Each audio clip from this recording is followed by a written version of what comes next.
जय माता की जय। परमपिता परमेश्वर गुरु पीरों की जय हो। नौनाथ 84 सिद्धों की जय हो। नागा निर्वाणी को जय हो। अपने अपने माता पिता की जय हो।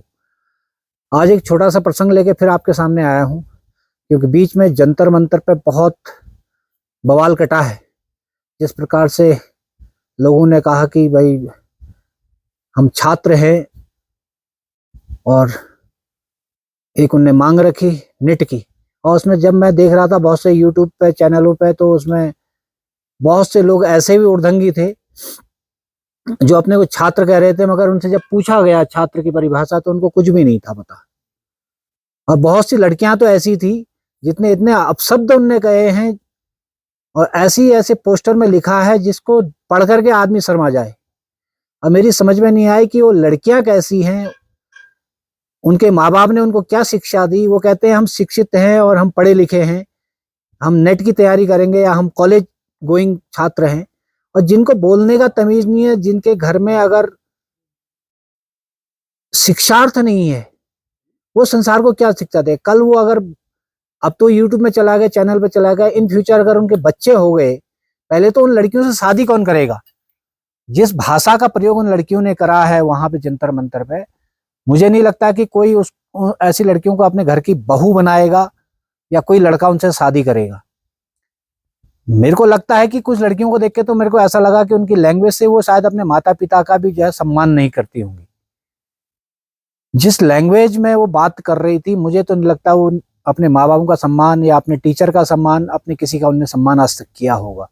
और जितनी असभ्य भाषाओं का वो पोस्टर बना बना करके वो दिखा रहे थे, उससे तो ऐसा लगता है या तो फिर वो हिप्पी लोग हैं इंग्लैंड के बाहर के, जो ओपन सेक्सुअल बातें करते थे। अगर हमारे भारत में अगर किसी एक सब्जेक्ट पे चर्चा होती, ओशो ने कभी कहा था तो उसके पीछे संसार पड़ गया था। और इन बच्चों ने जो जो लिखा उसके बारे में ना तो किसी चैनल ने दिखाया ढंग से, ना वहां पे जो बैठे थे जो इसको संचालित कर रहे थे उनने इस बारे में कुछ कहा। उनने सिर्फ एक ही चीज कही कि छात्रों को पीटा गया है, मारा गया है, मगर छात्र कौन थे इसके बारे में चर्चा किसी ने नहीं करी। रही बात की पेपर लीक की, ये पेपर लीक तो समस्या है ही, चाहे हमारे भारत के किसी भी राज्य में है। पेपर लीक की समस्या तो सभी के लिए है, क्योंकि जो बच्चा मेहनत करता है, पढ़ाई करता है, लास्ट में वो पेपर लीक हो जाता है तो उसके लिए फिर उसके लिए प्रॉब्लम होती है। मगर इससे बड़ी समस्या जो है उसका लिए किसी ने भी इस ओर को ध्यान नहीं दिया, वो है आरक्षण की, जातिवाद की। हमारे देश में, हमारे देश के राज्यों में जो सबसे बड़ा एक सिद्धांत है वो आरक्षण का है। हर राज्य में अलग अलग परसेंटेज के हिसाब से आरक्षण दिया गया है। एक आरक्षण तो है ही, पूरे देश में एक आरक्षण है। महिलाओं का भी 27% आरक्षण कर दिया गया है, मगर उसके अलावा जो भी आरक्षण है उसमें भी राज्य का आरक्षण अलग है। हर राज्य का आरक्षण अलग है। अब इसमें जो बच्चे नॉर्मल जाति के हैं, जो आरक्षण के अंदर नहीं आते, वो जो इतनी मेहनत करते हैं, इतना पढ़ते हैं, लिखते हैं, उनका सिलेक्शन नहीं हो पाता, तो उनकी जिम्मेदारी कौन लेगा। जो 90%, 99% लाने के बाद भी जिनका सिलेक्शन नहीं हो पा रहा, 94% लाने के बाद सिलेक्शन नहीं हो पा रहा, तो उसकी जिम्मेदारी कौन लेगा। वो 45% में, 45 से 50% में बच्चों का सिलेक्शन हो जाता है और वो लोग डॉक्टर बनेंगे, वो इंजीनियर बनेंगे। तो मेरा तो कहने का अर्थ है कि जो भी अगर ये आरक्षण के हिसाब से जो टीचर बने, डॉक्टर बने, इंजीनियर बने, तो जितने नेता हैं इनके बच्चों को भी उन्हीं स्कूल में पढ़ाना चाहिए, इन नेताओं का भी इलाज उन्हीं से कराना चाहिए। किसी भी नेता को विदेश में जाके इलाज करने का अधिकार नहीं देना चाहिए। सबसे बड़ी समस्या हमारे देश की है वो भी आरक्षण की, क्योंकि जब देश हमारा बना था, दो चीजें इसमें महात्मा गांधी ने और भीमराव अंबेडकर ने दो चीजें सबसे पहले कही थी कि एक तो भाई जो कांग्रेस का वो बनी थी उसको खत्म करने के लिए, दूसरा आरक्षण को खत्म करने के लिए कहा गया था। मगर पॉलिटिकल पार्टियों ने इनको अपने के लिए बनाते बनाते आज इतना आगे तक आरक्षण ले आए, जो एक नासूर की तरह पूरे भारतवर्ष में फैल गया है। ऐसा नहीं कि जो जिनको आरक्षण दिया गया वही गरीब है।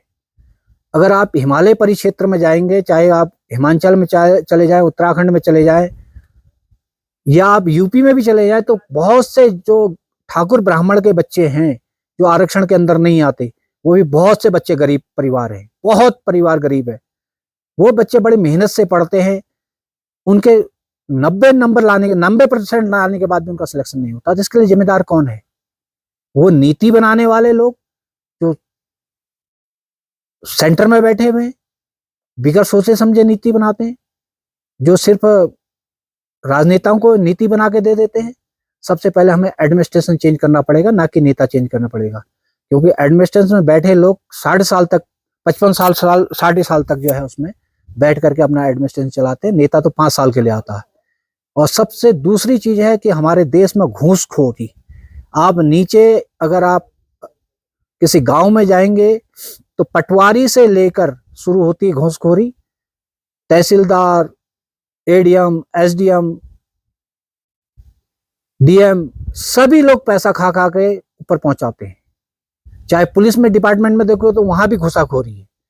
तो जब तक एडमिनिस्ट्रेशन के बारे में इतनी चर्चा होगी, इसके बारे में नहीं कुछ सोचा जाएगा, तब तक देश से ना गरीबी मिटने वाली, ना यहाँ का सिस्टम चेंज होगा। खाली किसी नेता को हटाने से कुछ नहीं होगा। अगर हटाना है तो एडमिनिस्ट्रेशन को चेंज करो, इनकी पॉलिसियों को चेंज करो। भारत के अकॉर्डिंग नीतियां बननी चाहिए, ना कि विदेश के अकॉर्डिंग नीतियां बने। अभी तक हमारे भारतवर्ष में जितनी भी नीतियां चल रही, सब नीतियां विदेशियों की नीतियों के आधार पर चल रहा। अगर हम देखें तो हमारा जो संविधान है, संविधान खुद तो भारत का है ही नहीं। उसमें देखा जाए तो कितने देशों से लेकर के उस संविधान को बनाया गया, जोड़ा गया। आज भी अगर हमारे देश में अगर पुलिस का व्यवहार वही अंग्रेजों के समय का होता है जो आज है, तो फिर हम आजाद कहाँ हुए? हमारी परिभाषाएं चेंज नहीं हुई, हमारे सिस्टम चेंज नहीं हुए, तो हम आजाद कहाँ हुए? आजाद का अर्थ है कि हम आजाद हुए तो उसी हिसाब से परिवेश में हर चीज चेंज होनी चाहिए देश की ना। तो सबसे बड़ा मुद्दा तो अभी इस समय होना चाहिए आरक्षण का। आरक्षण को खत्म करना चाहिए। जब आरक्षण खत्म होगा तो समदर्शिता आएगी, जो पढ़ेगा वो बनेगा। और दूसरा और सबसे बड़ा सिद्धांत है कि हर एक इंसान को प्रधानमंत्री जी ने घर घर राशन दे करके अपंग बना दिया। लोग काम करना ही नहीं चाहते, क्योंकि उनको बैठे बैठे घर में सस्ते में खाना मिल रहा और खा रहे पी रहे और उन्हीं को गाली दे रहे। इसलिए मेरी तो प्रधानमंत्री से अपील है कि सबसे पहले जो परियोजना चला रखी है राशन, घर घर फ्री का राशन बांटने की, इसको बंद कर दें। ये जैसे ही बंद होगा तो आधे से ज्यादा जो ये बेफालतू की जो है बातें करनी शुरू कर रखी हैं, ये सारे बंद हो जाएंगे और आधे से ज्यादा आदमी काम करना शुरू करेगा। जिसको जो फ्री का मिले खाने को, तो क्यों जाए कमाने को? तो सबसे पहले पूरे देश वर्ष में हो सके तो अगस्त से ही जो फ्री का राशन मिल रहा है इसको बांटना बंद कर दें।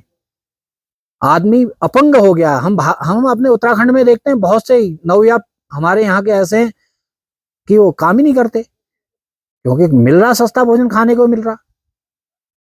तो ये जो योजनाएं हैं, कुछ योजनाएं ठीक है, तुमने सोचा कि सबको मिले वो मिले, मगर इसका परिदृश्य भी बहुत खराब जा रहा है।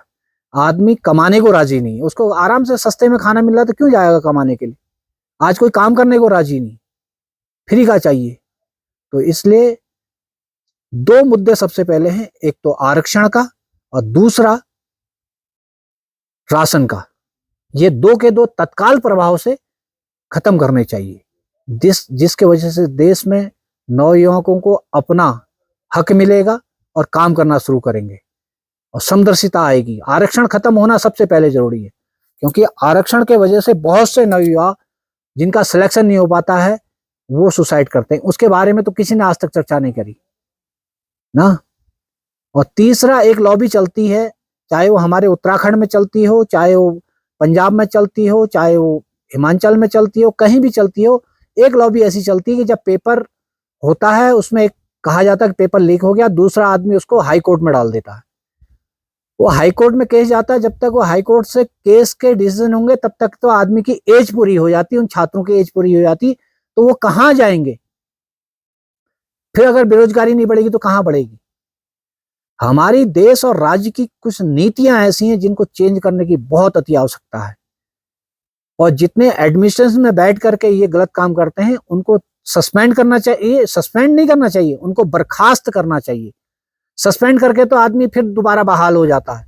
उनको बर्खास्त करें और जितनी उनने 2 नंबर से अर्जित की हुई है वो सब राज्य सरकार पे नीत कर दें। अगर एक बार ऐसा कदम उठे तो दोबारा से कोई भी आदमी घूस खाने से डरेगा, 2 नंबर का काम करने से डरेगा। इसलिए एडमिनिस्ट्रेशन को टाइट करना सबसे पहले जरूरी है, क्योंकि एडमिनिस्ट्रेशन टाइट नहीं होगा तो नेता तो बदलते रहेंगे, आए दिन चोरी होती रहेगी। देखो जब कांग्रेस की सरकार थी तब भी जो है पेपर लीक हुए, सपा की सरकार थी पेपर लीक हुए, बीजेपी की सरकार आई पेपर लीक हुए।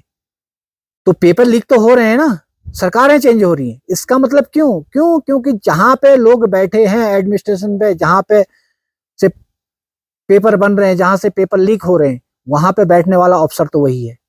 सबसे पहले उन पे अंकुश लगाना चाहिए। और जहां पेपर छपते हैं, जिस जगह पे पेपर छपते हैं, वहां पे कुछ ऐसे सिद्धांत बनाएं कि जो पेपर बनाने वाले लोग हैं, जब तक पेपर ना हो जाए तब तक उन लोगों को वहीं रखा जाए जो पेपर बनाने वाले हैं। पेपर बनाने से लेकर पेपर होने तक, तब तक उनको कैंपस से बाहर आने की इजाजत नहीं देनी चाहिए। उनको या तो ऐसे स्थान पर रख देना चाहिए, उनका सब कुछ मोबाइल बंद कर दो, सब कुछ बंद कर दो, जिससे कि पेपर लीक कभी ना हो पाए। नहीं तो वो किसी से मिलेंगे तो भी अपनी चीजें बताएंगे कि हमने पेपर कैसा बनाया। जितने टीचरों को पेपर बनाने के लिए रखा जाता है, जब तक जिस प्रकार से साइंटिस्ट किसी उस पर रिसर्च करता है तो उसको तब तक वो बाहर नहीं आता जब तक वो सक्सेसता नहीं मिल जाती। इसी प्रकार से जो पेपर बनाने वाले हैं, चाहे नीट का हो, चाहे नेट का हो, चाहे फार्मेसी का, जिसके भी पेपर बनाने वाले टीचर हैं, उनको तब तक इस समाज से नहीं जोड़ना चाहिए जिस दिन से उसने पेपर बनाया। पेपर बनाने से लेकर पेपर होने तक एक ये बड़ी परंपरा है। अगर ये हो जाएगा तो किसी के कांटेक्ट पे नहीं आएंगे तो पेपर लीक नहीं होगा। कुछ चीजों को सरकारों को जोड़ना पड़ेगा, ये छोटी छोटी चीजों को देखना पड़ेगा, तब इस वजह से चीजें रुकेंगी। अगर हम फिर एडमिनिस्ट्रेशन पे ही करेंगे तो पहले से पेपर लीक होते आए, आज फिर होंगे। सरकारें बदलती रहेंगी, एडमिनिस्ट्रेशन वही रहेगा तो पेपर लीक होगा ही होगा।